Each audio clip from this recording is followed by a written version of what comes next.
warahmatullahi wabarakatuh.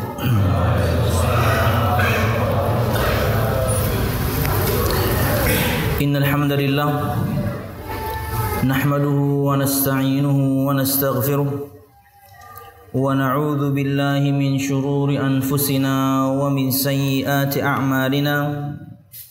May yahdihillahu fala mudilla lahu wa may yudlil fala hadiya lahu. Ashhadu an la ilaha illallah wahdahu la syarika lahu wa ashhadu anna Muhammadan 'abduhu wa rasuluh. Qala Allah Ta'ala fil Qur'anil Karim, A'udzu billahi minasy syaithanir rajim. Ya ayyuhalladzina amanu taqullaha haqqa tuqatih wa la tamutunna illa wa antum muslimun.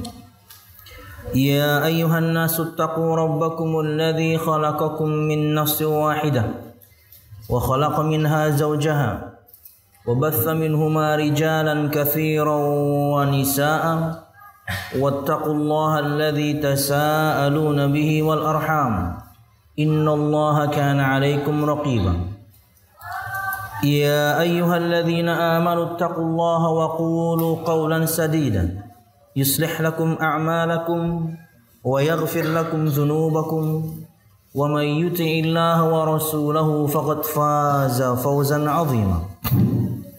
Fa inna asdaqal hadithi kitabullah wa khairal hadi hadi Muhammadin sallallahu alaihi wasallam wa syarrul umuri muhdatsatuha fa inna kulla muhdatsatin bid'ah wa kulla bid'atin dhalalah wa kulla dhalalatin finnar, amma ba'd. Hadirin dan hadirat Bapak Ibu jamaah sekalian rahimakumullah. Alhamdulillah, segala puji dan syukur marilah kita haturkan kepada Allah Subhanahu wa ta'ala. Kemudian salawat serta salam semoga selalu tercurahkan kepada junjungan besar Nabi kita Muhammad sallallahu alaihi wasallam, juga beserta para sahabatnya, keluarganya, dan segenap kaum muslimin yang selalu istiqamah berpegang teguh dengan Islam sampai hari kiamat kelak. Hadirin dan hadirat Bapak Ibu jamaah sekalian rahimakumullah. Pada kesempatan malam hari ini insyaallah kita ingin menyebutkan satu hadis dari Nabi Muhammad sallallahu alaihi wasallam tentang 7 golongan yang akan Allah Subhanahu wa taala berikan naungan di bawah arsy-Nya di hari kiamat kelak. Dan ini tentunya berkaitan dengan iman kepada hari akhir. Ia adalah bagian dari iman kepada hari akhir. Jamaah sekalian rahimakumullah, di antara sifat orang-orang yang bertakwa yang disebutkan di awal-awal surah Al-Baqarah, Allah Subhanahu wa taala berfirman, alladzina yu'minuna bil ghaib. Alif lam mim dzalikal kitabu la raiba fi hudal lil muttaqin. Alladzina yu'minuna bil ghaib. Alif lam mim hanya Allah Subhanahu wa taala yang mengetahui maksudnya. Tapi yang jelas huruf-huruf hijaiyah yang terputus-putus di awal surah ini memiliki faedah. Disebutkan oleh para ulama tafsir liltifatin nazar, untuk mengalihkan perhatian. Yasin, Taha, Alif Lam Ra, Kaf Ya Ain Shad.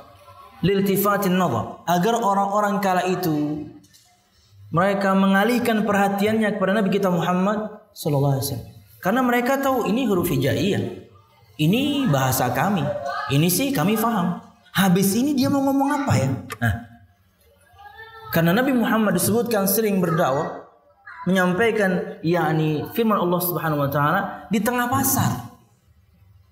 Maka ketika beliau menyampaikan alif lam mim, orang akhirnya kemudian mengalihkan perhatiannya pada Nabi Muhammad SAW. Habis ini dia mau ngomong apa ya? Karena kami tahu alif lam mim itu huruf hijaiyah, bahasa Arab, bahasa kan. Akhirnya mereka mendengarkan firman Allah Subhanahu wa taala yang Nabi Muhammad sampaikan. Dzalikal kitabul la raiba fi, kitab ini Al-Qur'anul Karim, la raiba fi, tidak ada keraguan di dalamnya. Kata Imam Ibnu Katsir, di antara cara memaknainya adalah janganlah kalian ragu terhadap Al-Qur'anul Karim. Jadi ada dua makna. Tidak ada keraguan di dalamnya dan jangan kalian ragu terhadap Al-Qur'anul Karim. Hudal lil muttaqin, petunjuk untuk orang-orang yang bertakwa. Baru kemudian Allah Subhanahu wa taala sebutkan beberapa sifat orang-orang yang bertakwa di ayat-ayat berikutnya. Di antaranya yang pertama, alladzina yu'minuna bil ghaib. Yaitu mereka adalah orang-orang yang beriman kepada perkara yang gaib, yang tidak bisa mereka indra. Tidak bisa mereka lihat, tidak bisa mereka dengar, tidak bisa mereka rasa. Tapi harus kita imani. Kenapa? Karena Allah berfirman, karena Nabi Muhammad bersabda tentang perkara-perkara gaib. Dan untuk perkara-perkara gaib yang kita imani sebatas yang Allah firmankan saja dan Nabi Muhammad sabdakan saja. Tidak perlu kemudian kita berkhayal lebih jauh. Itu namanya taklif atau takalluf. Anda membebani diri Anda sendiri sesuatu yang Anda tidak mungkin tahu. Kenapa? Karena Allah tidak sebutkan detailnya. Kayak kemarin misalnya, lalu menyebutkan tentang sifat buruknya Nabi Muhammad SAW. Ya, sifat itu saja yang kita imani. Bagaimana warnanya? Putih. Perawakannya lebih besar daripada keledai. Panjangnya panjang sekali. Satu langkahnya sejauh mata memandang. Tidak disebutkan dia kemudian seperti kuda dan kepalanya manusia. Atau kemudian seperti makhluk khayalan orang-orang Yunani. Kalau kalian juga pernah melihat di film-film Hollywood misalnya, kuda kemudian tubuhnya manusia bahkan perempuan. Kemudian ada sayapnya, terkadang ada satu tanduk di tengah. Tidak ada. Cukupkan dengan sifat yang Nabi Muhammad SAW sifati, selesai. Itulah bedanya kita dengan orang-orang yang tidak beriman. Perkara gaib di sekitar kita banyak. Belum sebutkan juga tadi malam di antaranya alam jin. Kita, yakni bersama kita mereka, tapi alamnya berbeda. Zikirnya bebatuan, zikirnya pepohonan, zikirnya binatang, kita nggak tahu. Tapi mereka di sekitar kita, kita tidak mampu mengindranya. Tapi kita beriman kenapa? Karena Allah berfirman. Tapi kita beriman karena Nabi Muhammad bersabda. Walaupun pernah disebutkan para sahabat Nabi Muhammad SAW pernah mendengarkan pian tahu Nabi Muhammad dulu itu mimbarnya adalah yakni batang kurma, jadi pohon kurma ditebang, kemudian disitulah Nabi Muhammad khutbah. Berjalan waktu, para sahabat menyiapkan mimbar. Dan ketika Nabi Muhammad SAW beranjak ke mimbar tersebut, ini batang kurma nih, dia nangis. Merintih menangis. Kenapa? Karena akan ditinggalkan Nabi Muhammad SAW. Ingat Nabi Muhammad SAW di antara mukjizat beliau yakni bisa berkomunikasi. Bahkan sejak sebelum beliau jadi Nabi dan Rasul. Biar ingat sejarah ketika Nabi Muhammad kala itu dibawa pertama kali untuk berdagang ke Syam oleh Abu Talib. Di sepanjang jalan bebatuan, pepohonan, salam sama beliau. Belum jadi Nabi. Nah, kala itu para sahabat diperdengarkan. Mereka juga kala itu mendengarkan seperti rintihan onta yang mau melahirkan. Tapi mereka bingung, ini kan di masjid, onta siapa nih?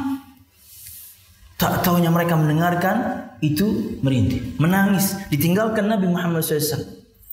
Jadi terkadang memang ada perkara gaib yang Nabi Muhammad tahu, para sahabat tidak tahu, tapi terkadang mereka diperdengarkan. Kalau berkaitan dengan wahyu Allah Subhanahu wa taala, para sahabat tahu Nabi Muhammad sedang dalam wahyu. Karena terkadang beliau terdiam sejenak, mereka hanya mendengarkan suara dengungan seperti dengungan lebah. Ketika Nabi Muhammad terdiam dan kemudian mereka mendengar suara para sahabat diam. Nabi Muhammad sedang menerima wahyu. Tapi mereka tidak mendengar yang Nabi Muhammad dengarkan.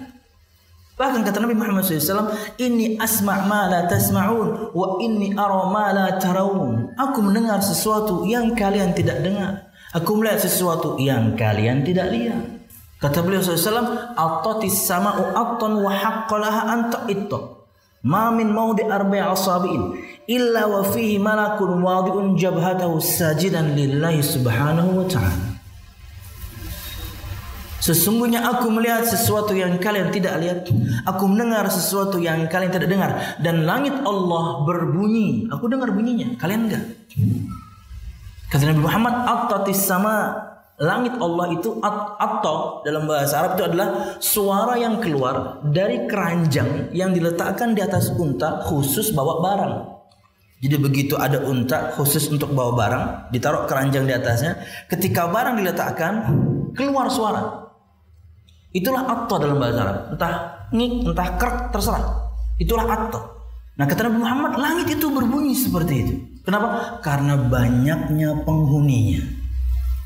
Kata beliau SAW, tidak ada satu titik di langit Allah Subhanahu wa Ta'ala jarak antara 4 jari, kecuali di sana ada malaikat Allah Subhanahu wa Ta'ala meletakkan jidatnya sujud kepada Allah Subhanahu wa Ta'ala.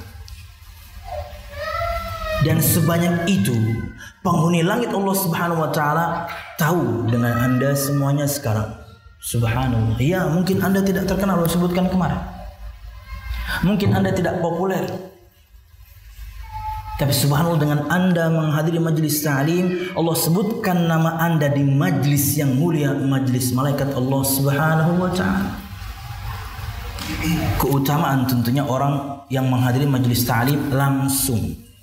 Jika tidak bisa, silahkan streaming. Tapi langsung ini keutamaannya tidak berlaku untuk yang streaming. Kata Nabi Muhammad SAW, majtama'a qaumun fi baitin min buyutillah. Tidaklah satu kaum berkumpul di salah satu rumah di antara rumah-rumah Allah, masjid, bukan auditorium, bukan gedung serbaguna, bukan rumah. Tapi kalau ada kajian di rumah, ada kajian di auditorium, ada kajian di gedung serbaguna, bermanfaat. Tapi keutamaan ini tidak berlaku. Lalu Ustaz, bagaimana amalan mereka? Apakah tidak dicatat? Dicatat. Ada malaikat-malaikat yang lain bertebaran di muka bumi ini nyari orang yang sedang menjalankan ketaatan. Hingga kata Nabi Muhammad, ketika mereka mendapatkan orang sedang menjalankan ketaatan, kayak kajian rumahan, kajian di auditorium, kajian di gedung serbaguna, mereka akan mengatakan satu sama lain, halumu ila hajatikum. Hei, mari sini untuk tujuan kalian ke muka bumi. Namun untuk nyatat orang-orang ini kan. Jadi tetap ada keutamaan. Tapi yang di masjid 4 keutamaan yang tidak bisa dilawan. Kata Nabi Muhammad SAW, tidaklah ada satu kaum berkumpul di salah satu rumah di antara rumah-rumah Allah Subhanahu wa Ta'ala. Yatluna kitab Allah wa yatadarasunahu bainahum. Mereka membaca kitab Allah dan mereka bertadarusan. Makna tadarus diantaranya seorang membacakan firman Allah, yang lain mendengarkan, persis seperti kajian. Atau seperti orang belajar Al-Quran, satu guru membaca, muridnya mengulang. Atau kemudian pian ngaji halakohan, misalnya satu membaca, yang lain nyambung, satu membaca, yang lain mengulang. Itu makna tadarus, luas makna tadarus Al-Quran. Kata Nabi Muhammad SAW, illa nazalat alaihimus sakinah wa ghashiyatuhumur rahmah wa haffathumul malaikah wa dzakarahumullahu fi man indah. Kecuali akan turun kepada mereka ketenangan. Majlis ta'lim itu menenangkan. Terkadang saking tenangnya bikin ngantuk. Anda punya teman, kalau misalnya dia apa tuh yang susah tidur tuh? Insomnia. Ajak dia ke pengajian. Paling baru innal hamdalillah tidur dia. Karena majlis ta'lim menenangkan. Atau sebaliknya, innal hamdalillah itu berarti kerasukan ya. Kecuali akan turun kepada mereka ketenangan. Majlis ta'lim itu menenangkan hati dan jiwa. Dan Anda akan membawanya pulang. Belum lagi kemudian kalau kita bahas bahwasanya ketika kita pergi ke masjid, ini piani setiap kali datang ke masjid ada doanya khusus kan yang diajarkan Nabi Muhammad. Allahumma ja'al fi qalbi nura, fi lisani nura, fi sam'i nura, fi manadhiri nura, wa min amami nura wa tahti. Ya Allah, berikanlah kepada hatiku cahaya, lisanku, penglihatanku, pendengaranku, depan, belakang, kanan, kiri, atas. Wa ya Allah, berikan aku cahaya. Doa ke masjid itu. Kata para ulama, makanya ketika pulang, para laki-laki itu dari masjid, mereka bawa cahaya. yang akan menenteramkan rumah tangga, akan memberikan ketenangan kepada hidup rumah tangga. Dia bawanya dari masjid, Allah yang kasih. Orang sering cekcok cek aja, mesti jarang ke masjid. Kenapa? Panas rumahnya, tidak ada cahaya Allah di dalamnya. Makanya ibu-ibu itu harus bahagia ketika suaminya yakni datang dari masjid, karena mereka buat cahaya. Ding, assalamualaikum, waalaikumsalam. Aku bawa cahaya, ding, alhamdulillah. Totonya cahaya Nur Aini. Binanum tuh karena ini betul abstrak ya. Kecuali akan turun pada mereka ketenangan. Dan kemudian mereka akan diliputi rahmat Allah. Anda bawa kasih sayang Allah pulang dari kajian itu. Makanya kalau ngaji, ajak pasangan, biar sama-sama belajar. Ketika pengen menyampaikan sesuatu dan tidak tersampaikan, terkadang terwakili oleh perkataan ustaz. Nangarlah tadi, nangare, makanya itu yang pina macam-macam kalau pina, ngancem biasanya ngancemnya. Atau sebaliknya. Perempuannya nangarlah sedikit aja, nangare, makanya pian belum memenuhi syarat lagi. Jadi terwakili terkadang dengan perkataan ustaz ya, karena ngajinya sama-sama. Itu enaknya. Dan kemudian wahaffathumul malaikah, mereka akan diliputi malaikat Allah. Mereka ngumpul sekarang dan di banyak majelis ta'lim. Kata para ulama bahwasanya mereka berkumpul itu ridwan bima yasna. Mereka ridho dengan yang sedang kita lakukan. Bahkan mereka mengepakkan sayapnya, bukti mereka menghormati orang yang menuntut ilmu. Perhatikan jemaah. Ya, di dunia mungkin kita tidak pernah jadi pimpinan gitu ya, nggak pernah jadi orang tertinggi apa gitu hingga punya bawahan dan mendapatkan penghormatan, enggak. Tapi menghadiri majelis ta'lim membuat Anda dihormati malaikat Allah. Yang menghormati Anda malaikat Allah karena Anda sedang menuntut ilmu agama. Dan yang terakhir, wa dzakarahumullahu fi man indah, dan Allah akan sebutkan mereka, nama-nama mereka, fulan bin fulan, fulan bin fulan, fulanah binti fulan, di majelis Allah Subhanahu wa taala. Itu yang Allah sebutkan. Mungkin kita tidak terkenal di dunia ini dan enggak perlu juga terkenal. Tapi subhanallah, dengan menghadiri majelis ta'lim Anda dikenal di langit yang penduduknya kayak tadi. Penuh langit Allah Subhanahu wa taala hingga berbunyi karena penuhnya penghuninya, dan semua mereka tahu siapa Anda. Ya, makanya kalau ke masjid tag namanya jangan dicopot. Biar ketahuan, oh fulan bin fulan, ketahuan namanya. Enggak gitu juga. Mereka kenal Anda semuanya. Subhanallah, keutamaan. Dan ini tidak berlaku untuk majelis ta'lim di luar masjid. Keutamaan majelis ta'lim di masjid. Maka jamaah sekalian rahimakumullah, ini perkara gaib yang kita akan pelajari adalah perkara gaib, bagian dari iman pada hari kiamat, dan kita harus mengimaninya karena Allah memfirmankannya, karena Nabi Muhammad menyabdakannya. Bahkan iman pada hari akhir ini jamaah, sebagian para ulama berpendapat dia rukun iman yang kedua. Karena seringnya Nabi Muhammad SAW bersabda, man kana yu'minu billahi wal yawmil akhir, man kana yu'minu billahi wal yawmil akhir. Seringnya Nabi Muhammad bersabda seperti itu. Barang siapa yang beriman kepada Allah dan hari akhir, beriman kepada Allah dan hari akhir, maka hingga sebagian para ulama berpendapat bahwasanya ini rukun iman yang kedua sebenarnya setelah iman kepada Allah. Tapi tentunya tidak. Ini menunjukkan akan perkara yang besar. Tidak Nabi Muhammad bersabda kecuali perkaranya begitu besar. Satu perkara yang diingkari oleh banyak orang. Kenapa yaumul akhir sering Nabi Muhammad sebutkan? Makanya di awal surah An-Naba, amma yatasaalun 'anil nabil azim ila akhir. Mereka kala itu tidak bisa mendustakan Nabi Muhammad sallallahu alaihi wasallam. Tapi yang dibawa Muhammad ini sallallahu alaihi wasallam ini berat. Dia menyampaikan tentang hari akhir. Mereka biasanya tidak bisa tolak yang Nabi Muhammad bawa. Loh, mereka kenal siapa Nabi Muhammad. Mereka mengatakan kami tidak pernah mendapatkanmu berdusta sekalipun kami. Mereka tahu siapa Nabi Muhammad. Orang yang paling mereka yakni percayai untuk mengembalakan harta binatang ternak mereka. Harta yang paling berharga kala itu adalah binatang ternak. Mereka amanahkan kepada Nabi kita bahkan sejak sebelum Nabi Muhammad jadi Rasul kan. atau ketika memang sebelum jadi rasul. Bukti mereka percaya. Dan mereka tahu Nabi Muhammad juga buta huruf. Lawang sebagian mereka juga buta huruf. Tapi yang dikatakan Muhammad ini SAW, ini bukan perkataan manusia.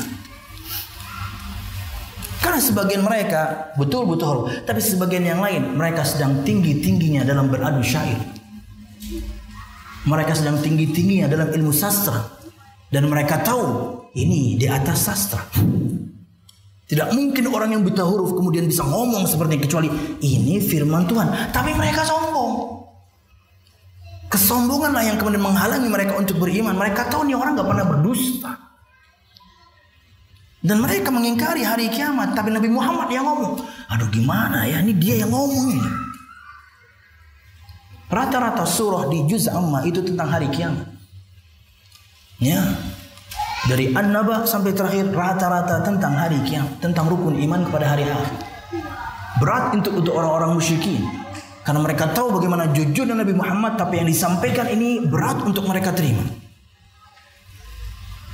Nah, jamaah sekalian rahimakumullah, Allah Subhanahu wa taala dan Nabi Muhammad SAW menyebutkan banyak hal tentang perkara-perkara gaib yang kita tidak bisa indra. Pasti karena satu tujuan, pasti karena ada hikmah di balik itu. Cukupkanlah diri ini mempercayai yang Allah firmankan dan Nabi Muhammad sabdakan. Tidak perlu Anda terlalu masuk. Contoh, seperti ketika Nabi Muhammad SAW menyebutkan tanda-tanda hari kiamat yang besar, disebutkan ada 10. Maka imani saja cukup. Tidak perlu Anda repot untuk mengurutkannya. Ini yang keluar duluan yang mana ya? Dajjal dulu kah? Ya'juj kah? Nabi Isa kah? Binatang melata yang keluar dari kerak bumi kah? Atau kemudian asap tebal yang menyelupi bumi kah? Ataukah kemudian gempa bumi di 3 tempat, barat, timur, dan arab? Atau yang mana ya? Nah itu Anda salah itu. Fokus Anda salah itu. Mengurutkan yakni tanda atau matahari terbit dari barat kan? Yang perlu kita imani, ia adalah tanda-tanda hari kiamat yang besar, ada 10. Yang mana yang keluar duluan dan yang terakhir kita nggak tahu. Kan Nabi Muhammad tidak menyebutkan urutannya. Ketika pertanyaan seperti ini dilayangkan kepada Syaikhul Utsaimin, kata beliau, fokus Anda salah. Harusnya fokus Anda beramal sekarang, bukan sibuk mengurutkan mana yang keluar duluan dibandingkan yang lain. Awang besok aja mungkin kita mati. Amal sekarang yang perlu kita fokuskan. Tapi yakinlah kata beliau, ketika salah satu di antara 10 itu keluar, yang lain akan segera keluar karena jedanya sebentar. Jeda antara satu dan yang lain itu sebentar. Karena tanda-tanda hari kiamat itu ada 2. Ada yang kecil, ada yang besar. Yang kecil ada yang sudah terjadi, berlalu. Ada yang sedang terjadi dan masih terjadi. Seperti banyaknya perzinahan itu di antara tanda-tanda hari kiamat. Banyak kedustaan, banyak kebohongan. Ada yang belum terjadi. Di antaranya adalah tanda-tanda hari kiamat yang kecil yang terakhir. Dia awal dari yang besar. Keluarnya Imam Mahdi. Belum. Tapi apakah masih lama? Nggak tahu. Fokus saya, fokus kita, yuk beramal sekarang. Karena mungkin kita meninggal besok. Tapi kita mengimani secara umum. Inilah tanda-tanda yang Nabi Muhammad sabdakan. Inilah tanda-tanda hari kiamat yang kecil, yang besar yang Nabi Muhammad sampaikan. Sami'na wa ta'na. Kami dengarkan, kami taati, dan kami imani. Dan jamaah sekalian rahimakumullah, Syekh Dr. Umar Sulaiman Al-Ashqar menyebutkan ada beberapa faedah penting ketika kita mempelajari tentang perkara-perkara gaib seperti ini, khususnya tentang hari kiamat. 1. Kata beliau, al-imanu bihadhil akhbar huwa minal iman billah wal iman bi rasul. Beriman akan kabar-kabar seperti ini tentang tanda-tanda hari kiamat, tentang hari kiamat, bagaimana kejadian hari kiamat. Itu bagian dari beriman kepada Allah, bagian dari beriman kepada Rasul. Karena Allah yang mengkhabarkannya, karena Nabi Muhammad yang mengkhabarkannya. Bahkan ketika kita mengatakan asyhadu anna Muhammadar Rasulullah, itu konsekuensi pertama mempercayai semua berita yang Nabi Muhammad bawa. Semua kita ketika mengatakan asyhadu anna Muhammadar Rasulullah, saya bersaksi bahwasanya Muhammad Rasulullah, itu konsekuensinya banyak. Yang nomor satu, mempercayai semua berita yang beliau bawa selama hadisnya sahih, tanpa ragu. Bahkan kata Allah Subhanahu wa taala, innahu lahaqqum mithla ma annakum tantiqun. Sesungguhnya ia adalah kebenaran yang Nabi Muhammad sampaikan, adalah kebenaran karena wahyu. An-Najm 3 dan 4. Mithlama annakum tantikun, sama seperti perkataan yang keluar dari lisan kalian. Artinya kalian harus meyakini sabda Nabi Muhammad yang sahih seperti layaknya kalian mempercayai perkataan yang kalian ucapkan sendiri. Saking benarnya perkataan itu, gak boleh ragu.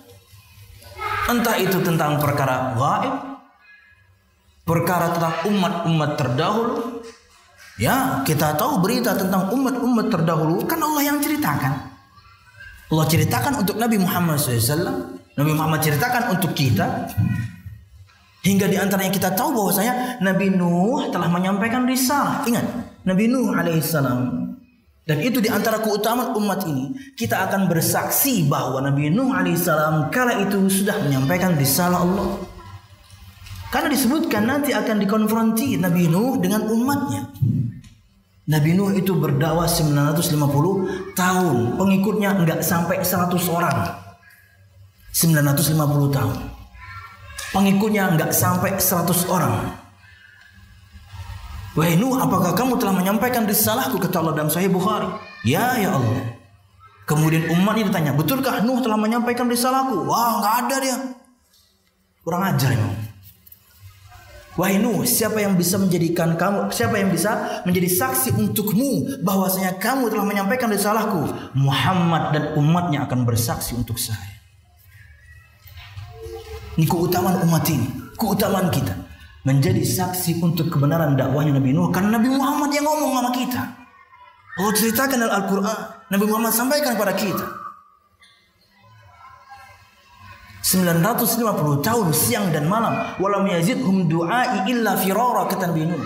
Siang dan malam saya berdakwah, dan kita tidak perlu mengajari para nabi untuk berdakwah. Mereka paling faham metode dakwah, tapi mereka lari, tidak mau beriman. Bukti bahwasanya tugas seorang nabi dan rasul hanya menyampaikan, bukan merubah hati orang. Itulah juga tugas pian semuanya. Ya, tugas kita hanya menyampaikan, tugas ulun hanya menyampaikan. Pian menerima, itu Allah yang merubah hati pian. Tugas pian menyampaikan ke istri, ke anak, ke orang tua, ke teman. Anda ke bawahan, tugas Anda hanya menyampaikan, bukan merubah hati orang. Karena itu tugas Allah Subhanahu wa ta'ala. Kurang apa Nabi Muhammad SAW, tapi beliau tidak bisa Islamkan pamannya Abu Talib. Karena hidayah itu ada dua, hidayah irsyad dan hidayah taufiq. Hidayah irsyad, arahan. Nabi Muhammad punya, semua kita juga punya. Memberikan arahan, semua kita bisa. Ini loh firman Allah, ini loh sabda Nabi Muhammad, ini loh keterangan dari para ulama. Bisa semua kita.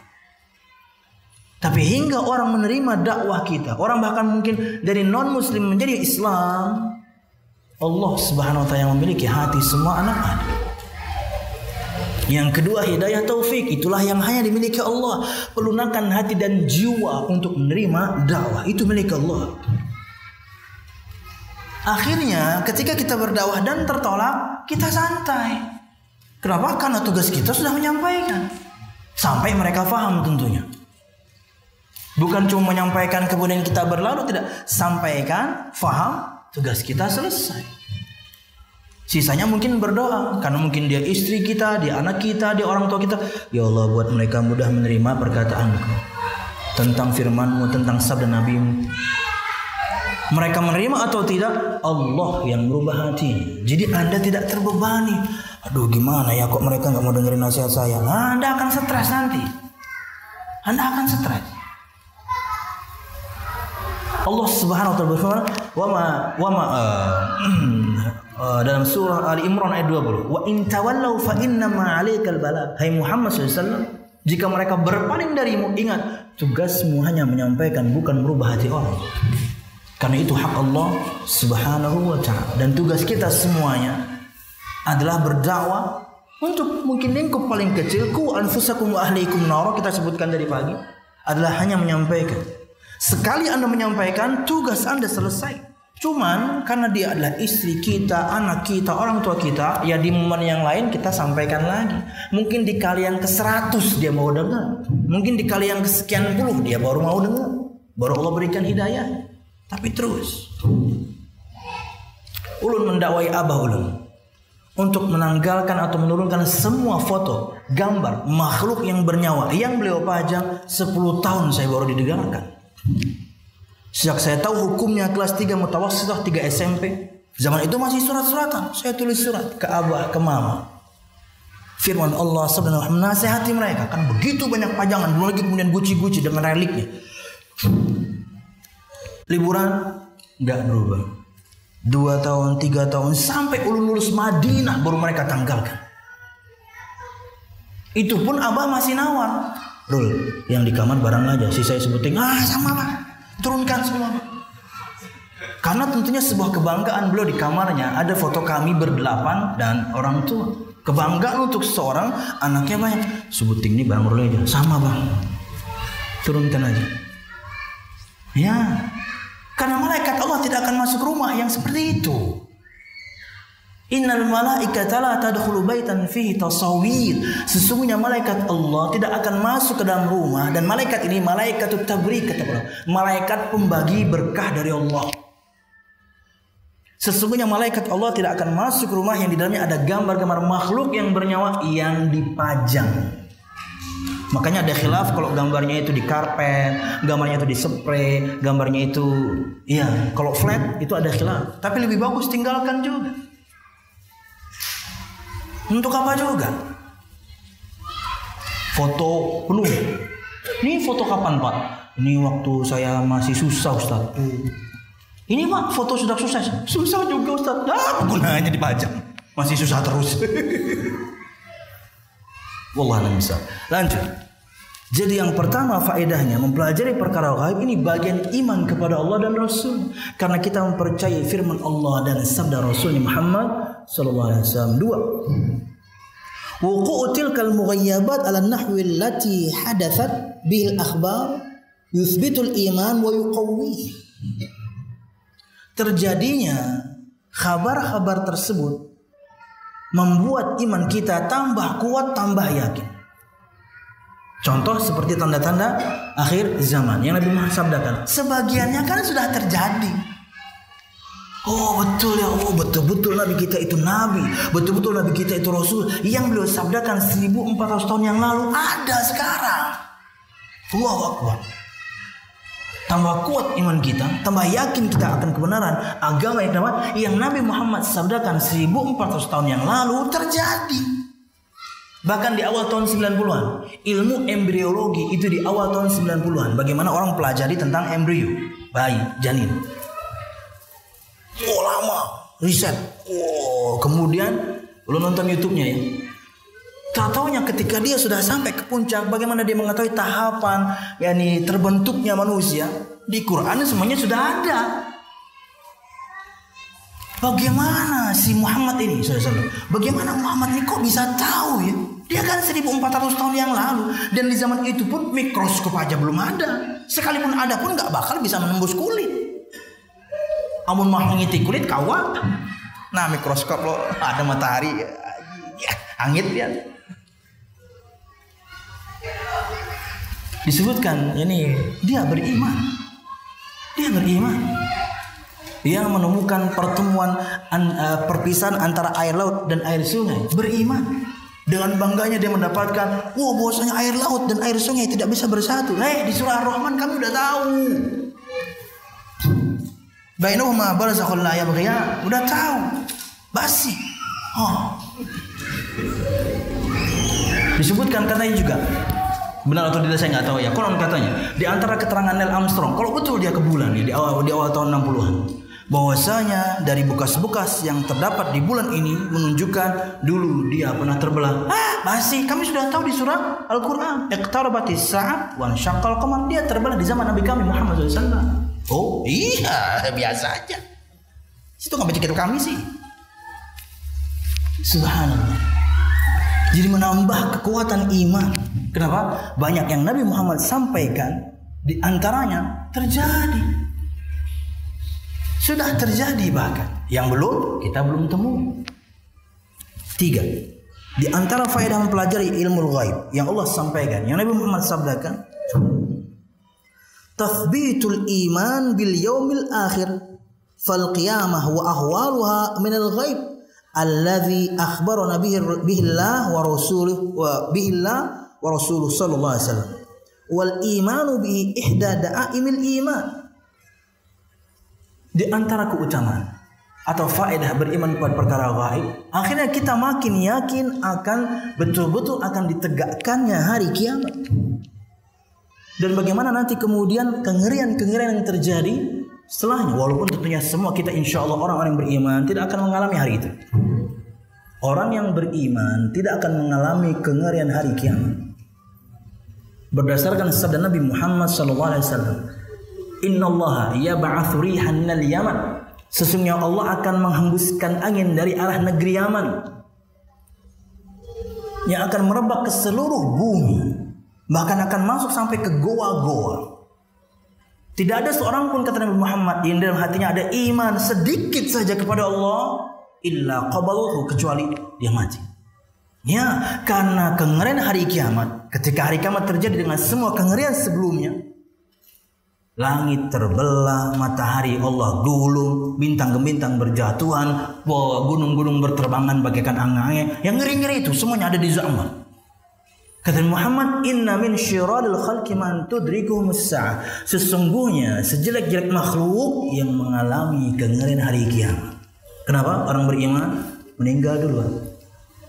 Mereka tidak akan mengalami kengerian hari kiamat. Itulah pentingnya tauhid. Pentingnya beriman kepada Allah Subhanahu wa taala. Anda akan Allah wafatkan sebelum kengerian itu terjadi. Wallahu a'lam bissawab.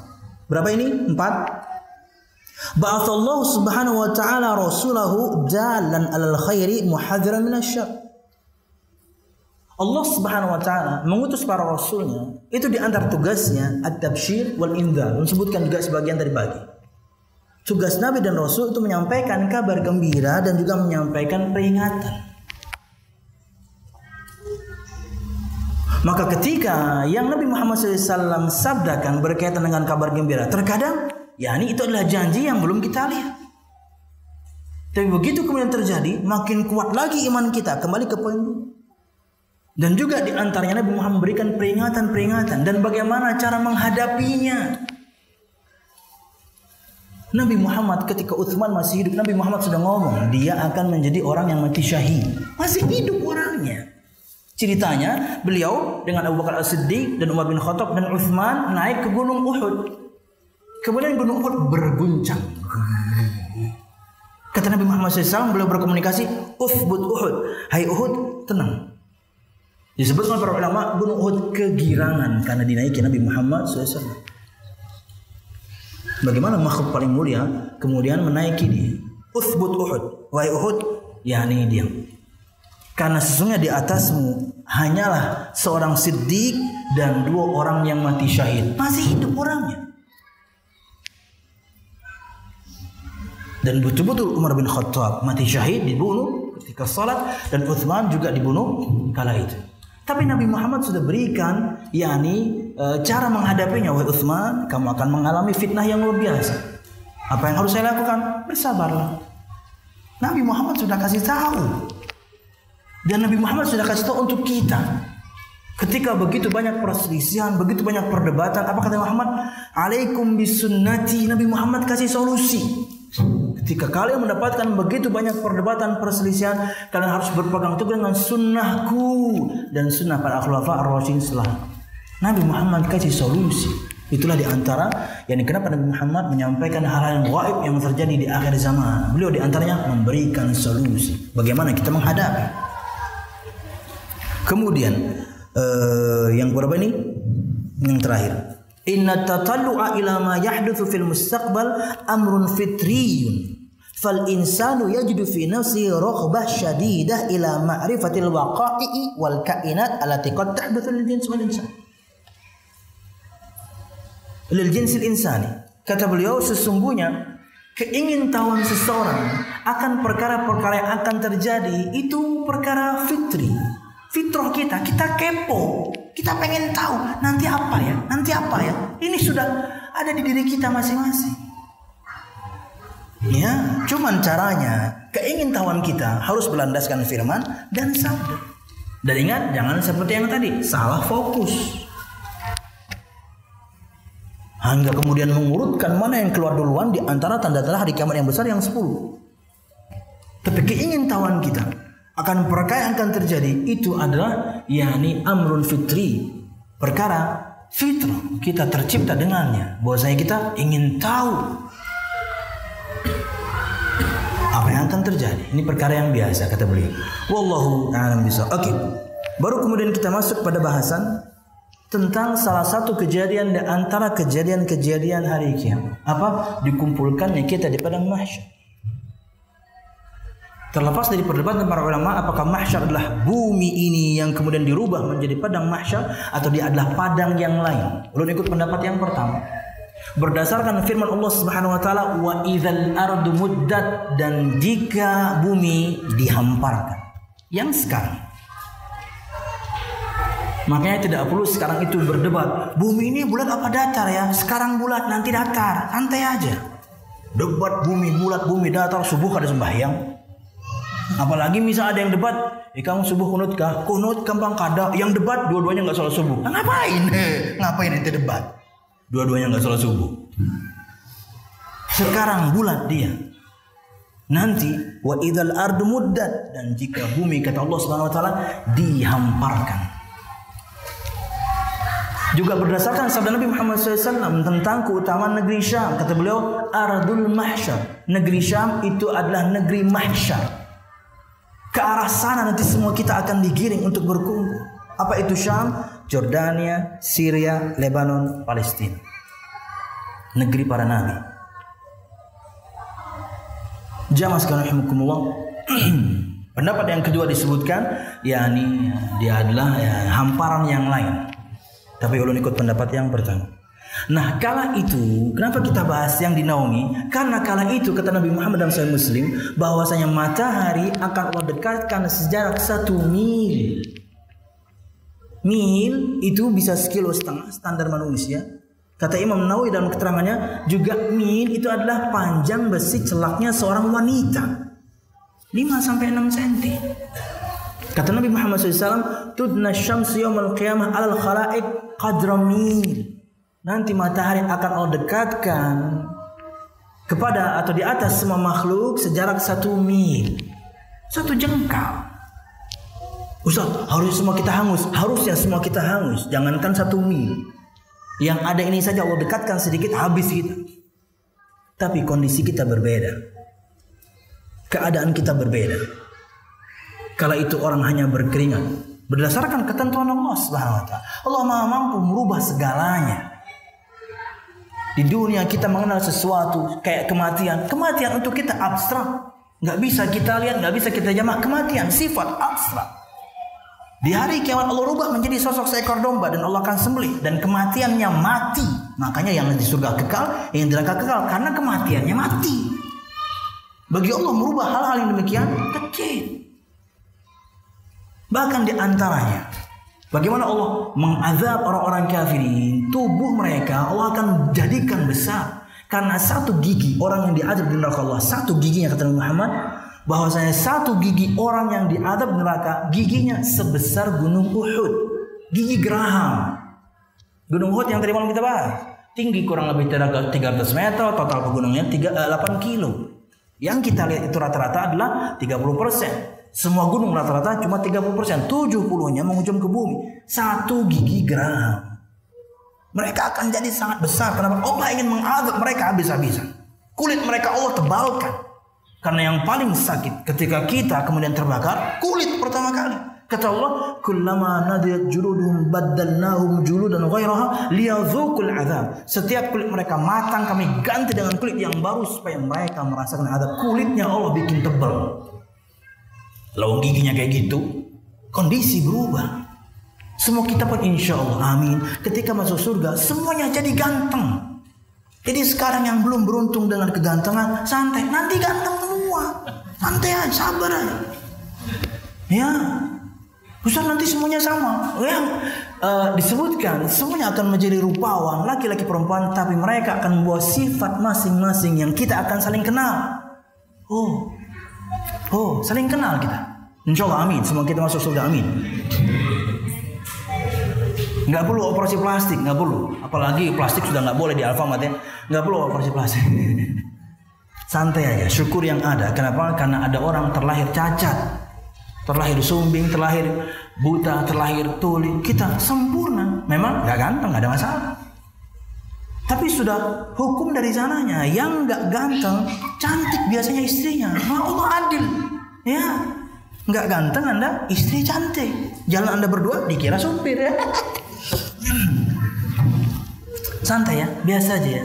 Syukuri dengan ketidakgantengan, karena bisa jadi ketika Allah ciptakan kita ganteng, kita mungkin tidak mampu menahannya. Lalu selfie tiap hari.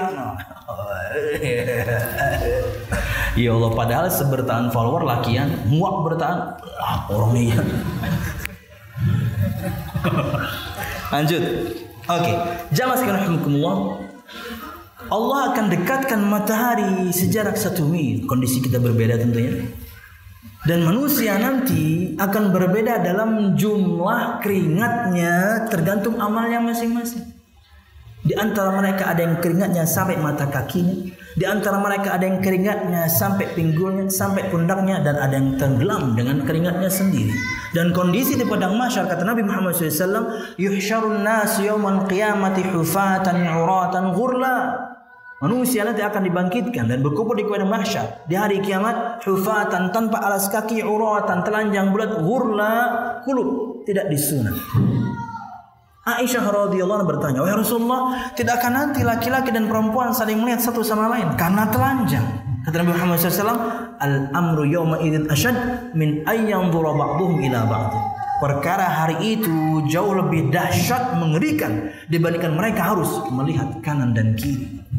Semuanya memikirkan apa yang saya akan persembahkan kepada Allah Subhanahu wa taala, karena sudah sejak mati aja kita nggak bisa beramal kecuali amal yang bergulir yang kita bahas di pagi hari. Semuanya akan memikirkan apa yang akan kita persembahkan. Buru-buru lihat kanan kiri. Enggak. Aisyah sudah bertanya itu karena Nabi Muhammad sebutkan telanjang. Ngeri. Nah, makanya di kemarin juga Allah menyebutkan semoga Allah Subhanahu wa taala berikan kepada kita hisab yang yasir, hisab yang mudah. Kita diberikan buku catatan amal kita dan kita terima dengan tangan kanan dan mendapatkan hisab yang mudah, hanya pemaparan dan kita mengiyakan, bukan diinterogasi. Kata Nabi Muhammad SAW, "Ma min ahadin nuqishan illa uzzib." Tidak ada seorang pun di antara kalian yang Allah munaqasyahi, yang Allah wawancarai, yang Allah interview, kecuali pasti Allah azab. Cukup berat itu. Dan 1 hari saja kejadiannya. Yaumul hisab, yaumun wahid. Hari perhitungan dan pembalasan itu cuma 1 hari, yaumul hisab. Berdasarkan firman Allah Subhanahu wa taala di awal-awal surah Al-Ma'arij, ta'rujul malaikatu warruhu ilaihi fi yawmin kana miqdaruhu 50,000 sana. Tapi 1 harinya itu standar dengan 50.000 tahun lamanya. Malaikat dan ruh naik kepadanya, kepada Allah Subhanahu wa taala di hari yang 1 harinya setara dengan 50.000 tahun lamanya. Tapi untuk orang yang beriman insyaallah semuanya dipermudah. Tapi untuk orang-orang kafirin, zalimin, munafikin, kemunafikan yang besar, kemunafikan keyakinan, membenarkan Islam tapi Islamnya aslinya kafir, berat sekali untuk mereka hari itu. Wallahu a'lam bishawab. Nah, ketika matahari didekatkan, ada sebagian orang yang Allah akan berikan naungan. Berarti gak keringetan, simpel pemahamannya begitu. Dan inilah yang kita akan bahas. 7 golongan yang akan Allah berikan naungan di hari itu, di mana tidak ada naungan kecuali dari Allah Subhanahu wa taala. Apakah 7-7-nya ini harus kita memilikinya? Enggak. Kita memiliki salah satu di antaranya, maka dia masuk dalam bahasan ini. Perhatikan. Sabda Nabi Muhammad SAW dalam hadis yang dikeluarkan oleh banyak para ulama, di antaranya Imam Muslim, di antaranya Imam Bukhari juga Muslim. An Abi Hurairah radhiyallahu anhu an Nabi sallallahu alaihi wasallam qala sab'atun yudhilluhumullahu fi dhillihi yawma la dhilla illa dhilluh. Al-imamul adil wa syabun nasha bi ibadatillah atau fi ibadati rabbih dalam riwayat yang lain. Wa rajulun qalbuhu mu'allaqun fil masajid dalam riwayat bil masajid. Wa rajulani tahabba fillah ijtama'a alaihi wa tafarraqa alaihi. Wa rajulun da'athum ra'atun dhatu mansibin wa jamalin faqala inni akhafu Allah. Wa rajulun tasaddaqa bi sadaqatin fa akhfaha hatta la ta'lam shimalu ma tunfiqu yaminuhu. Wa rajulun dzakara Allah khaliyan fa fadat 'ainah. Yang artinya adalah dari sahabat Abu Hurairah radhiyallahu anhu dari Nabi Muhammad sallallahu alaihi wasallam beliau bersabda, 7 golongan yang dinaungi Allah Subhanahu wa taala dalam naungannya pada hari di mana tidak ada naungan kecuali naungannya karena matahari dekat. Yang pertama, al-imamul adil, imam yang adil. Wa syabun nasha bi ibadatillah, seorang pemuda yang tumbuh dewasa dalam beribadah kepada Allah. Wa rajulun qalbuhu mu'allaqun fil masajid atau bil masajid, seseorang yang hatinya terpaut bergantung di masjid. Wa rajulani tahabba fillah ijtama'a alaihi wa tafarraqa alaihi, 2 orang laki-laki yang saling mencinta karena Allah, keduanya berkumpul karenanya dan berpisah karenanya. Wa rajulun da'athum ra'atun dhatu mansabin wa jamalin faqala inni akhafullah, dan seorang laki-laki yang diajak berzina oleh seorang wanita yang mempunyai kedudukan lagi cantik jelita, lalu dia berkata, aku takut kepada Allah Subhanahu wa taala. Wa rajulun tasaddaqa bi sadaqatin fa akhfaha hatta la ta'lama shimaluhu ma tunfiqu yaminuhu, dan seorang yang bersedekah dan yakni dia menyembunyikan sedekahnya hingga tangan kirinya tidak mengetahui apa yang disedekahkan oleh tangan kanannya, metafora tentunya. Dan kemudian yang terakhir, wa rajulun dzakarallaha khaliyan fa fadhat 'ainah, dan seorang laki-laki yang berzikir kepada Allah dalam keadaan menyendiri sepi dan kemudian air matanya berlinang. Jamaah sekalian rahimakumullah, inilah 7 golongan yang Nabi Muhammad SAW sebutkan akan mendapatkan naungan dari Allah Subhanahu wa taala di hari tidak ada naungan kecuali dari Allah Subhanahu wa taala. Yang pertama, al-imam al-adil. Ini betul-betul kalau ulun lihat dari keterangan para ulama adalah pemimpin, ya bukan pemimpin keluarga, betul-betul pemimpin negara. Jadi memang lingkupnya yang sangat besar. Sebagian memang kemudian mengkiaskannya dengan yang lebih kecil dan lebih kecil. Kalau untuk kasus kita, presiden, gubernur, wali kota, begitu. Tapi secara zahir para ulama menerangkan ini yang besar, dan dia adalah orang yang amanah. Orang yang betul-betul menjalankan tugas yang diembannya. Adil dia dengan rakyatnya, tidak zalim dia kepada rakyatnya. Makanya menjadi pemimpin itu tidak mudah, jemaah. Tanggung jawabnya besar. Kenapa? Pahalanya pun kok dia amanah sangat besar. Orang yang kemudian ditunjuk untuk menjadi pemimpin, Allah pasti tolong dia. Tapi kalau yang cari-cari kepemimpinan, Allah akan berikan dia beban.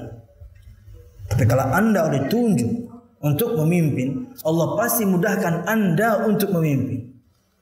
Ingat jemaah, berkaitan dengan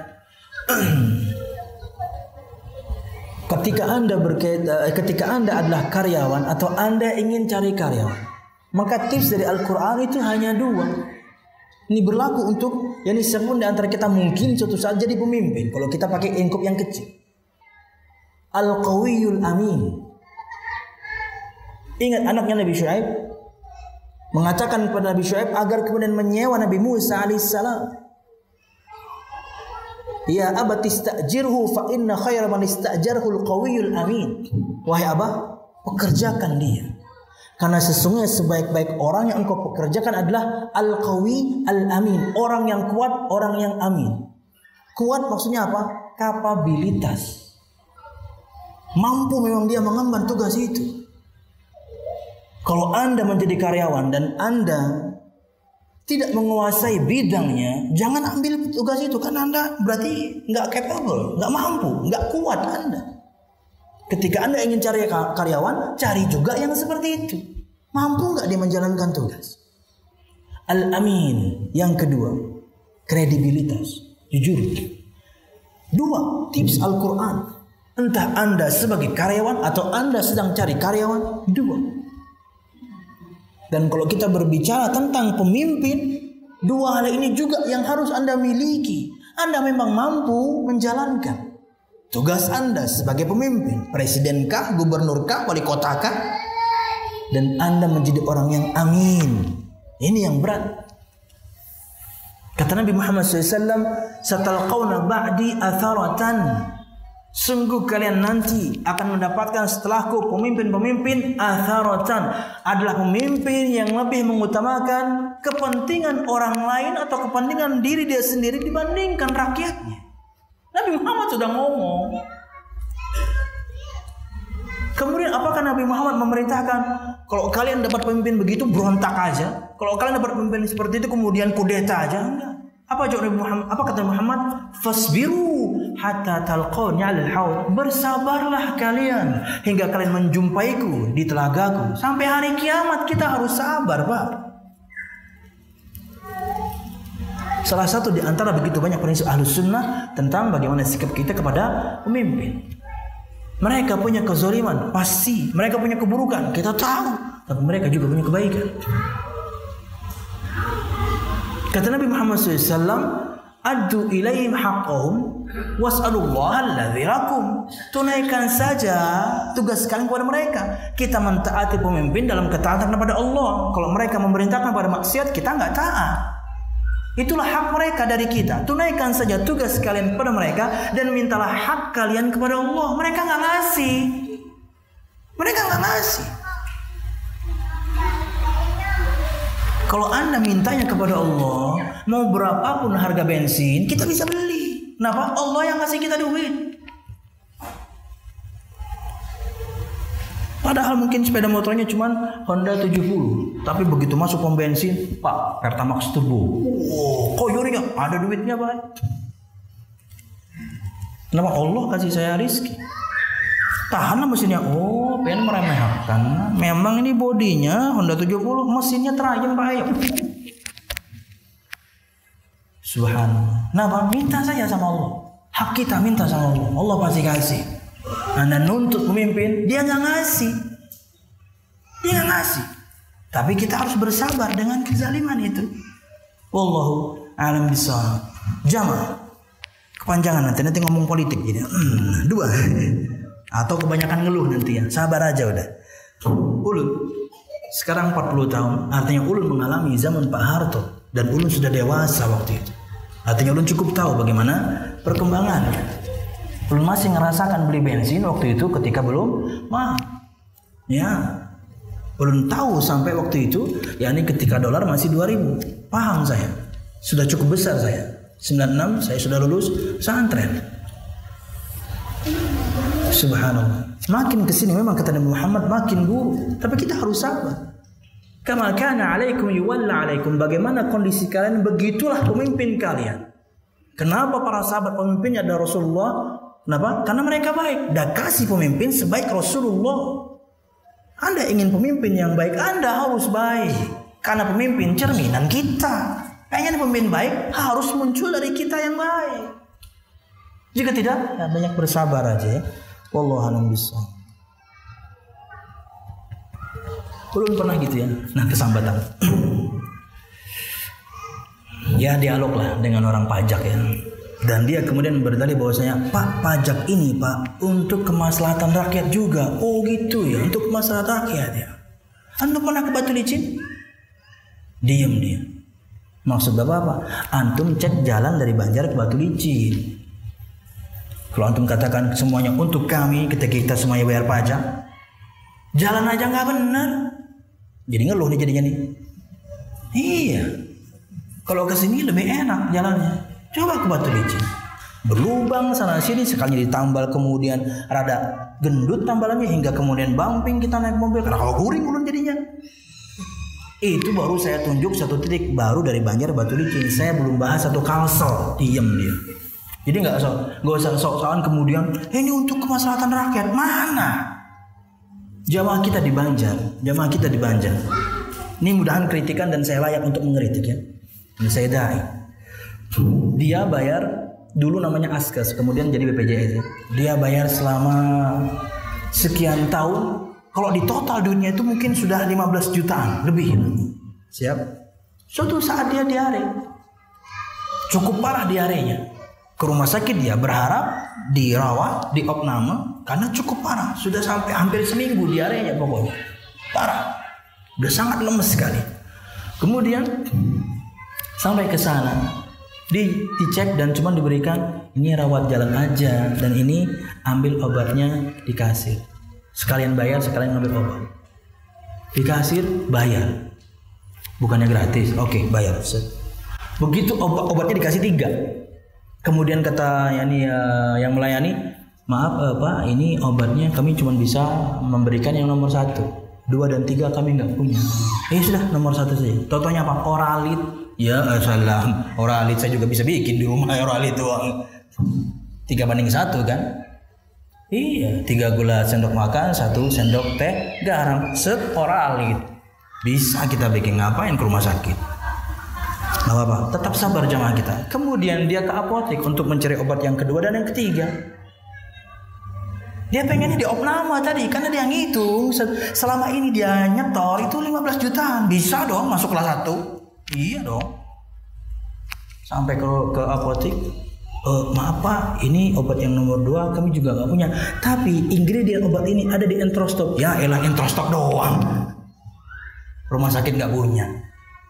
Pengen marah dengan rumah sakit. Kemana uang kita selama ini? Khususnya mereka PNS, ASN.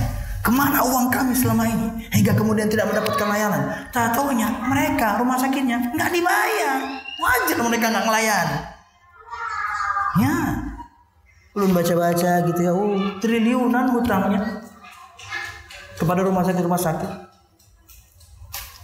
Mbak, ulun ketika di Madinah tahun 2004 ulun bawa istri. 4 hal yang paling penting dalam kehidupan kita gratis: pendidikan, kesehatan, air, listrik, gratis. Mereka cuma punya minyak, kita punya semuanya. Hasil bumi ada, hasil laut ada, minyak ada, semuanya ada. Ada semua gitu. Tapi kenapa berbeda? Mereka diberkahi. Bahkan di antara sifat orang Saudi itu pemalas. Kenapa? Karena nggak kerja pun dapat gaji, makanya malas. Nggak kerja dapat gaji, standar UMR.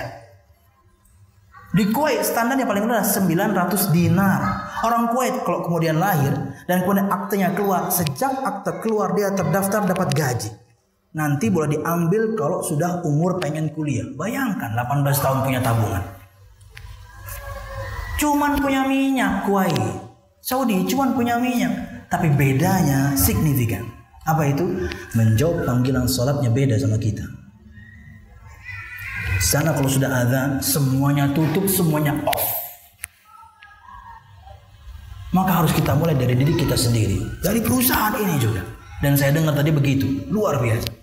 Setiap azan off, keren, lanjutkan gitu. Sekalipun Anda sedang ditambang, minimal Anda jawab azan. Jangan azan berkumandang gawe, stop dulu, jawab azan. Amal yang sangat ringan tapi pahala sangat besar itu jawab azan. Toko tutup, semua kantor-kantor tutup, bahkan sebelum azan. Kenapa? Semuanya menjawab panggilan Allah. Gimana Allah kemudian tidak berkahi mereka? Ya salam. 4 tahun ulun di Madinah tidak ada kasus pembunuhan. 4 tahun nggak ada pembunuhan. Karena nggak ada hukum pancung, berarti nggak ada kasus pembunuhan. 4 tahun di kita. Baru tadi maghrib saya nonton TV. Seorang anak menusuk ibunya karena ibunya melarang dia pacaran. Apaan? Nggak ada harganya nyawa kita di sini. Di sana Anda pukul orang saja sampai orang berdarah, Anda akan bangkrut. Kakak kelas ulun, Ustaz Abdul Salam Bushra, Beliau pernah jadi penerjemah di mahkamah atau di pengadilan. Beliau yang bercerita, terkadang ketika ada kezaliman seperti itu, memukul orang sampai berdarah, kata hakimnya, kamu ingin hargai berapa darahmu? Wah, gimana? Kamu ingin hargai berapa? Dia sebutkan angkanya, orang harus bayar. Apa nggak bangkrut? Makanya di sana sangitan betul tunjulan ya. Ada yang mulai bertampar, nang ditampar ini nggak akan balas, apalagi sampai luka, dilaporin, bangkrut nih orang. Mun disambatnya berapa ya Kang Handal? Berapa nang jelas? Yang jelas 1 T. Bangkrut. Jamaah, saya juga punya kakak kelas Fakultas Dakwah. Dia kali itu disebutkan ribut dengan orang kantor. Ya cekcok lah, dia orang Cina. Saya juga orang Cina, tapi Cina Halabi. Kemudian ketika dia keluar dari ruangan tersebut, tangannya masih dikusen, masih tertinggal, masih santai keluar. Pintu ditutup dari dalam, kejepit, luka 4 jari. Luka 4 jari, Anda bisa bayangkan. Karena standar dari Nabi Muhammad SAW, setiap jari kita ini jika dilukai, standar dengan 10 ekor unta. Itu luka, bukan putus. Itu luka.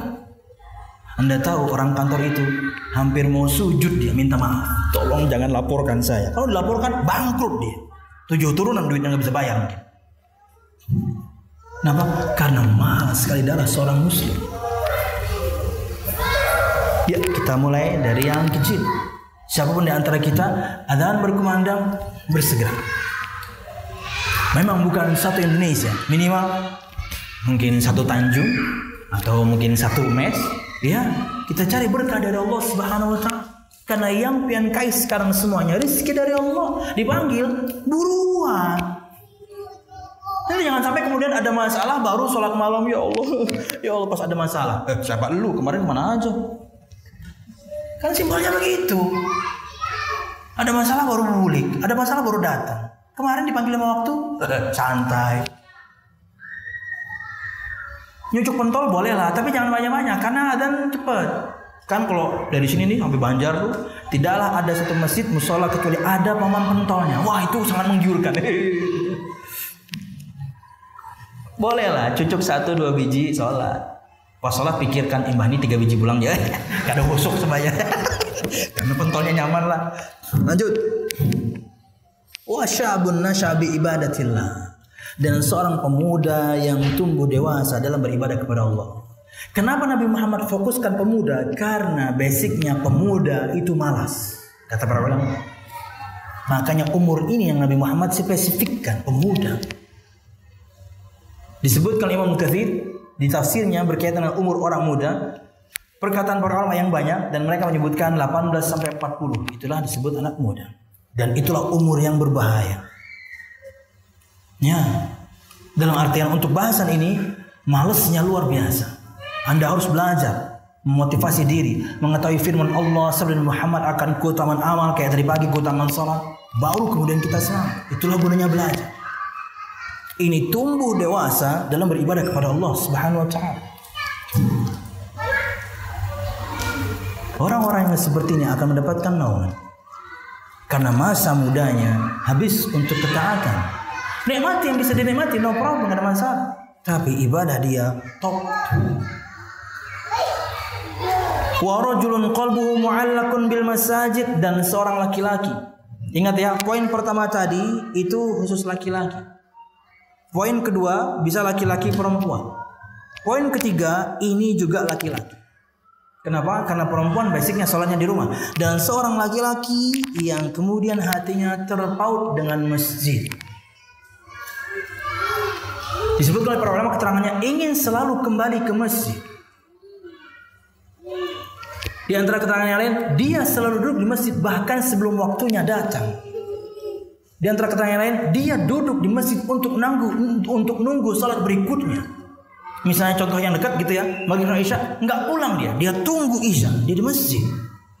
Banyak keterangan tentang makna ini. Terpaut dia dengan masjid, betah dia di masjid. Pulang ke kamar, pengen ke masjid. Pulang ke rumah, pengen ke masjid karena handphone ketinggalan. Enggak, maksudnya ibadah. Ibadah. Ini. Dan jamaah, Ini keutamaan rata-rata dimiliki marbot ya. Dia di masjid terus ya untuk bersih-bersih. Enggak, hatinya terpaut dengan masjid bukan karena pekerjaan lillahi ta'ala, karena memang ibadah kepada Allah Subhanahu wa ta'ala. Wallahu a'lam bissawab. Wa rajulani tahabba fillah ijtama'a alaihi wa tafarraqa alaihi. Kecintaan sejenis ya, tapi dalam makna yang baik. Ini juga bisa berlaku untuk perempuan. Dua orang laki-laki atau dua orang perempuan saling mencinta karena Allah. Bertemannya itu lillahi ta'ala. Bertemannya itu karena temannya orang saleh. Dan Anda kalau ingin istiqomah di atas agama ini, di antara tipsnya cari teman yang saleh. Terkadang teman yang saleh nggak asik. Ya, terkadang teman yang saleh nggak seru. Tapi itulah teman yang sejati. Ketika Anda bersalah, dia akan ingatkan Anda. Dan teman yang saleh minimal, kata Nabi Muhammad SAW, "Mathalu jalisis salih wa jalisis su' kahamil miski wa nafikhil kir." Permisalan teman yang saleh dan teman yang tidak saleh itu seperti pedagang minyak wangi atau pandai besi. Kata beliau, pedagang minyak wangi, imma ayyuhdhiyaka wa imma an tabta'a minhu wa imma an tajida minhu rihan thayyibah. Kalau teman Anda ada pedagang minyak wangi, Anda punya teman dia punya kios cabang Ami Awad misalnya dagang minyak wangi. Itu pertama dia mesti ngasih kamu minyak wangi. Bro, ada nang hanyar nih Jan. Apa? Dapat gratis. Bahkan mungkin dikasih 2 atau 3 mili. Nih. Nah, karena kita berteman. Dikasih kita minyak wangi. Untuk kasus yang ini kesalahan teman kita, ketika kita berteman, kita dapat nasihat, diingatkan kebaikan-kebaikan. Kenapa? Teman kita soleh. Yang kedua, wa imma an tabta'a minhu. Kedua, kamu bisa beli minyak wangi. Kita bisa nanya, teman kita saleh, sering ikut kajian, faham dia berapa tentang ilmu agama, kita bisa nanya. Manfaat teman yang seperti itu. Di medsos juga pilih yang bermanfaat saja jemaah. Yang postingan yang nggak jelas-jelas hapusin sudah, unfollow, unfriend. Karena terkadang kita bisa banyak waktu kita habis di sini, tapi kalau habisnya untuk manfaat bisa sejam lebih, tapi semuanya firman, sabda, nasihat ulama. Itu kenapa? Teman-teman Anda bagus semua. Akhirnya muncul di beranda Anda adalah Allah berfirman, Nabi bersabda, Allah berfirman, Nabi bersabda, ulama fulan berkata, manfaat. Tapi kalau teman-teman nggak jelas, apalagi yang alay, wah nggak jelas postingannya. Ingin mati saja. Apaan ingin mati saja? Mati aja lu. Scroll lagi, keluhan lagi. Scroll lagi, keluhan lagi. Ngeluh aja semuanya. Ya Allah. Atau kemudian yang pamer-pamer barang baru ya. Padahal hutang lawan kawan belum dibayari. Anda kalau ingin pamer barang baru, pastikan orang yang Anda pinjam duitnya tidak berteman dengan Anda di Instagram. Atau dia Anda blok sehingga dia tidak bisa lihat postingan Anda. Sakit hati jamaah. Kenapa? Dia beli barang baru, utang dia sama kita nggak dia bayar. Oh, sudah ada ya Allah. Pas ditagih, inya nang sangit. Nyoni kayak ke depan dia aja. Kebutuhannya masih banyak nih, kena aja. Dia lebih galak. Yang menyebut lebih galak. Aduh, jangan seperti itu ya. Lanjut. Laki-laki dan perempuan. Ingat, ini kecintaan sejenis. Laki-laki dengan laki-laki, perempuan dengan perempuan. Pertemanan karena Allah. Dan yang terakhir kata Muhammad, wa imma an tajida minhu rihan thayyibah, minimal kamu dapat bau yang sedap karena berteman dengan orang baik. Bisa saja Anda belum baik, tapi teman-teman Anda baik, Anda dapat imbas baik. Anda datang ke Pak RT, naksir sama anaknya, Pak, saya ada naksir Pak sama anak Bapak. Oh iya Pak, kena ikut aku dengan anakku lah. Seminggu kami datang lagi lah. 1 minggu itu dia kemudian nyewa detektif Conan. Cek pan laki-laki ini jaket pagarang. Tak taunya dia lihat laki-laki ini teman-temannya soleh semua, kegiatannya di masjid, kajian. Padahal dia baru hijrah mungkin. Tapi karena si detektif melihat, wah temannya teman-teman masjid nih, soleh insyaallah. Pak, dia kegiatannya di masjid terus Pak. Oh kajian, marbot Pak. Dia di masjid terus Pak, teman-temannya. Ya berarti kurang lebih gitu lah Pak. Oh gitu ya. Wah ini baru laki-laki nih. Ya, ini baru calon menantu. Padahal mungkin Anda baru hijrah. Tapi teman Anda soleh, Anda dapat imbas baik. Sebaliknya Anda mungkin baik, tapi teman Anda buruk, Anda dapat imbas buruk. Itulah pandai besi, imma ayyuhrikaka wa imma an tajida minhu rihan muntina. Pandai besi itu bisa membakarmu atau minimal kamu dapat bau enggak sedap. Ingin istiqomah, diantaranya cari komunitas yang baik, cari teman yang baik. Wallahu a'lam bishawab. Lanjut. Wa rajulun da'athu imra'atun dzatu mansabin wa jamalin faqala inni akhafullah. Dan seorang laki-laki yang diajak berzina oleh seorang perempuan yang mempunyai kedudukan lagi cantik jelita, namun dia berkata, aku takut kepada Allah.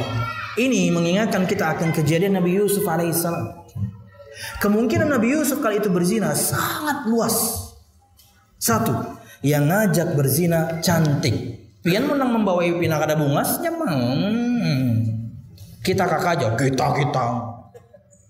Karena apa? Yang ngajak nggak cantik. Ini yang ngajak cantik jelita. Dua, punya kedudukan pejabat. Bah, pian mun pejabat jalanan gini lingai. Wiu, ke pinggir, forader. Pengen ngapain tuh? Pengen zina. Pejabat. Tiga, pintu dikunci dari luar. Empat, memang ada ketertarikan mereka berdua. Lima, dan ini paling penting, Nabi Yusuf bukan orang situ. Dia orang Persia. Kejadiannya di Mesir. Jamaah, ketika kita ada di satu kota, bahkan di satu negeri, di mana orang lain tidak kenal kita di situ, dorongan bermaksiat sangat kuat. Kenapa? Nggak ada orang kenal sama saya di sini. Ke Surabaya nggak ada yang kenal saya. Ke Jakarta nggak ada yang kenal saya. Di Banjar aja ada yang menagur. Ke Pasar Iwak ada yang menagur. Belum mengawani Abah, Rul, jalan yuk, ayo Bah, kemana? Pasar Iwak. Oh, nukar buah aja, siap sama Abah. Belum pakai hoodie plus juga pakai topi karena panas ya. Kadang pakai kacamata, udah nggak jelas lah. Tapi di pasar, masih ada yang kenal aja. Karena di Banjar. Masih di Kalsel aja terkadang keluar kota sedikit nggak ada yang kenal. Apalagi ke Surabaya, Jakarta, nggak ada yang kenal. Dorongan bermaksiat sangat kuat. Nabi Yusuf bukan orang situ. Pintu dikunci dari luar. Ada ketertarikan memang. Yang ngajak cantik, yang ngajak istri pejabat, aman pasti. Subhanallah, dia bisa mengatakan saya takut kepada Allah. Satu cerita. Kami setiap tahun itu para ustadz ada daurah pemantapan, penataran, bisa 300-400 pesertanya. Biasanya di Mojokerto, akhir-akhir ini kemudian di Batu. Oke, di satu tahun saya lupa tahunnya berapa. Waktu itu di Mojokerto, begitu selesai, saya dan sebagian teman-teman itu biasanya kami mampir ke pesantren ya untuk ketemu teman-teman yang sekalian reuni kecil-kecilan. Siap. Waktu itu dari Surabaya kami nggak niat mampir, tapi kami pengen langsung pulang barengan pakai kereta. Cuman ada teman yang turun di Cirebon, turun di Indramayu, ulun turun Jakarta karena ada urusan di Jakarta. Siap. Sampai ke sana lelah sekali dan kemudian ulun sendirian. Akhirnya saya masuk taksi, Pak, carikan hotel terdekat, saya pengen istirahat. Siap. Ke hotel yang paling dekat di Gambir, adalah Pak. Tapi saya nggak tahu itu hotel, macam-macam tentunya. Tapi waktu itu yang saya tahu kalau nggak bintang 3, bintang 4 ya. Masuk. Begitu check in, proses dari meja resepsionis ke kamar, saya nelpon teman saya. 2 orang saya telepon. Waktu itu sedang ada di Jakarta. Satu memang tinggal di Jakarta, satu sedang ada di Jakarta. Bisa kesini nggak? Di hotel Fulani. Ngapain dulu? Temen anak lah, kayak orang bego anak sendirian. Akhirnya dua-duanya bisa datang. Ulun baru masuk kamar, sebentar mereka datang. Begitu mereka datang, yang satu langsung ngambil remote, Rul, nonton bola ya, nyalain TV. Yang satunya, Rul, ini kan mahal nih kayaknya nih katanya. Iya mahal waktu itu, 600 kalau nggak salah. Semalam 600 bayangin, mending traktir orang ya. Tapi saya udah pengen tidur aja loh. Anak mau pesan air panas ya, silakan telepon aja. Ulun ke WC. Nah ketika ulun di WC itulah kejadiannya terjadi. Jadi ketika teman ulun pesan air panas, begitu pesan, gagang telepon diletakkan, pintu sudah yang ngetuk. Itu mereka dua-duanya kaget. Wow, hebat banget katanya. Baru nelpon sudah datang air panasnya. Begitu dibuka, wah, totonya kupu-kupu yang datang. Ya, siapa coba yang nelpon? Kalau bukan resepsionis, yang tahu saya datang sendirian. Gimana kalau teman ulun tidak datang on time? Jakarta, siapa yang kenal saya? Di lantai sekian, hotel bintang 4. Mana ada penggerebekan hotel bintang 4, bintang 5? Losmen, oke, digerebek. Enggak ada. Gimana kalau ulun yang buka dan luar biasa cantik? Kalau level bintang 4, bintang 5. Enggak ada yang kenal dengan ulun. Ulun sedang sendirian. Inilah kenapa safar itu harus bawa teman. Dan jangan 2, kalau bisa 3, minimal 2 memang. Apalagi Anda sudah berkeluarga, safar bawa istri. Ini juga untuk Bapak pimpinan. Kalau Anda menugaskan karyawan Anda, tugaskan mereka berdua. Atau belikan istrinya juga tiket. Ya, dorongan bermaksiat di satu tempat yang dimana kita di sana tidak dikenal kuat sekali. Begitu saya keluar kamar mandi, mereka kemudian ketawa-ketawa. Ada apa nih? Wah, kocak lu katanya. Pas ente mandi tadi katanya. Kenapa? Tadi pas pesan air, begitu pesan air, kemudian tutup, datang. Apa? Kupu-kupu katanya. Waduh. Teman saya langsung, makasih mbak. Gimana kalau saya pas sendirian, teman saya datangnya nggak bisa datang atau datangnya nggak on time. Dan yang datang misalnya, ya cantik luar binasa misalnya, gimana? Iya dong, nggak ada yang kenal sama saya dong. Malam juga, di Jakarta juga. Dorongan bermaksiat luar biasa kuat. Tapi di saat yang sama Anda, ulun tidak katakan ulun suci, enggak. Kita semua pendosa. Ulun hanya beruntung saja. Ulun hanya beruntung saja. Tepat nelpon dan tepat teman datang. Akhirnya ulun ceritakan ke kakak kelas gitu ya, ke Ustadz Fulan-Fulan, diketawain saya. Makanya kalau ke Jakarta nanya-nanya kita dong, apa susahnya? Hotel mana yang bagus? Sorry tadi. Akhirnya berikutnya pun terjadi, saya tahu kemana saya harus mengarah. Ke hotel-hotel syar'i. Tahu akhirnya saya. Jadi gara-gara itu. Wallah namisal. Makanya kata Muhammad, ar-rakibu syaitanun war-rakibani syaitanani wath-thalathatu rakbun. Orang yang safar sendirian syaitan, safar berdua syaitan, safar bertiga itu baru namanya safar. Bukan berarti yang safar sendirian dia setan, enggak, disukai syaitan. Berdua masih disukai syaitan. Kalau teman kita dirayu, kemudian dia juga kena, kita lemah, udah dua-duanya maksiat sama-sama. Wallahualam bisa. Makanya ulun safar ke sana kemari mesti minimal bawa 1 kru. Bagus lagi kalau bisa 2. Apalagi mereka bukan cuma bisa nyetir, bukan bisa cuma mengoperasikan kamera, bisa mijet juga. Mantap. Persyaratan jadi kal kru. Karallah an-lutfi kru. Bisa mijit. Wallahualam bisa. Bagus lagi kalau bisa bekam. Oh, apalagi bisa dagang. Oh, mantap. Lanjut. Kemudian 2 lagi, wa rajulun tasaddaqa bi sadaqatin fa akhfaha hatta la ta'lam shimaluhu ma tunfiqu yaminuhu. Dan seorang laki-laki dan juga bisa perempuan bersedekah hingga kemudian tangan kirinya tidak mengetahui apa yang dilakukan oleh tangan kanannya. Belum sebutkan tadi ini adalah permisalan atau metafor.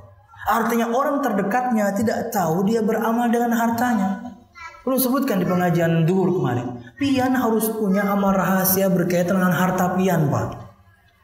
Yang wajib sudah Anda tunaikan, istri sudah Anda kasih, anak sudah juga, lebih miliki amal rahasia, Pak. Ya, hubungi pesantren-pesantren yang pengen kenal, yayasan-yayasan yang pengen kenal, pimpinan yang mungkin amanah. Adakah anak nang butuh bantuan? Pian punya anak asuh di pesantren tertentu, di pesantren yatim tertentu, miliki amal rahasia. Ya. Dan kalau Anda transfer bulanan mereka, setelah notifikasi masuk, hapus. Ya, karena dibuka bini 2,5 juta. Fatimah, siapa Fatimah ini ya? Nah, ribut. Padahal itu nama anak asuh Anda. Di scrollnya pulang, ada Jainab, ada Fatia. Nah, Joko ini sama pulang aja. Itu lu nukar Bukalapak. Ya Allah. Jadi hapus saja ya, supaya rahasia. Miliki amal rahasia. Perlu sebutkan tadi tentang keutamaannya. Sedekah itu harta Anda tidak pernah berkurang di dunia. Sedekah itu harapan orang mati kalau hidup lagi itu pengen sedekah. Sedekah itu Anda akan mendapatkan naungan di hari tidak ada naungan kecuali dari Allah Subhanahu wa taala. Dan yang terakhir, Allah akan lipat gandakan sedekah Anda. Enggak mesti banyak. 5.000 perak enggak ada masalah. 10.000 untuk nomor. Tapi rutin tiap Jumatan. Tiap Jumatan. Dari 10 tahun yang lalu sampai pengen mati. Nah, ini mantap. Enggak banyak tapi rutin. Enggak mesti juga kemudian katakanlah bisa transfer ke DKM tertentu, takmir tertentu.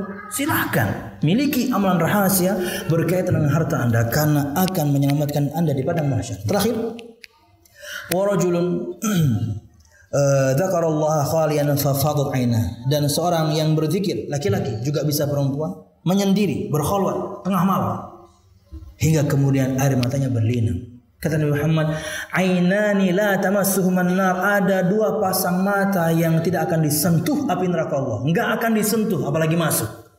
Ainun bakat min khasyatillah, sepasang mata yang menangis karena takut kepada Allah.